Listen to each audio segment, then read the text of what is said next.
महाराष्ट्र में शिवसेना को चाहिए 23 सीटें, कांग्रेस ने 22 पर शुरू की तैयारी, पवार के लिए क्या बचेगा। महाराष्ट्र में इंडिया गठबंधन में शामिल घटक दलों के बीच सीट बंटवारे पर रार ठनती जा रही है। शिवसेना ने हाल ही में कुल 23 सीटों पर दावा ठोका था और कहा था कि कांग्रेस को महाराष्ट्र में 0 से शुरुआत करनी होगी। इसके बाद कांग्रेस की बारी आई। देश की सबसे पुरानी पार्टी ने महाराष्ट्र की 22 सीटों पर अपनी तैयारी शुरू कर दी है। पार्टी अध्यक्ष मल्लिकार्जुन खड़गे और राज्य के शीर्ष नेताओं के बीच एक बैठक के बाद 48 लोकसभा सीटों में से 22 पर उम्मीदवार उतारने की तैयारी शुरू कर दी गई है। ये बैठक शुक्रवार को आयोजित की गई थी। बैठक में महाराष्ट्र के कांग्रेस नेताओं ने खड़गे के साथ राज्य के वर्तमान राजनीतिक परिदृश्य पर चर्चा की और उन्हें पार्टी के लिए गढ़ मानी जा रही सीटों पर एक रिपोर्ट दी। सूत्रों के मुताबिक कुछ नेताओं ने सुझाव दिया कि कांग्रेस को लोकसभा चुनाव में राज्य की 30 सीटों पर चुनाव लड़ना चाहिए। इसके अलावा सूत्रों ने कहा कि शीर्ष नेताओं में से एक ने यह सुझाव दिया कि पार्टी को कम से कम 22 सीटों पर चुनाव लड़ना चाहिए, जहां उसके जीतने की अच्छी संभावना है।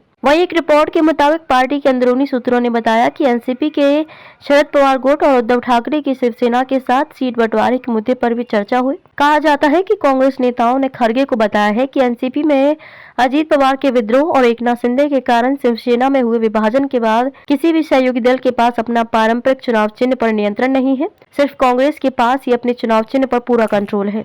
सूत्रों का कहना है कि खड़गे और राज्य के नेता प्रत्येक निर्वाचन क्षेत्र की स्थिति के आधार पर सहयोगियों के साथ कुछ सीटों के आदान प्रदान की संभावना पर विचार कर रहे हैं। बताया जाता है कि नेताओं ने शिवसेना यूबीटी नेता संजय राउत द्वारा सार्वजनिक रूप से ये घोषणा करने पर भी नाराजगी व्यक्त की है कि उनकी पार्टी लोकसभा चुनाव सीट बंटवारे में 23 सीटें चाहती है।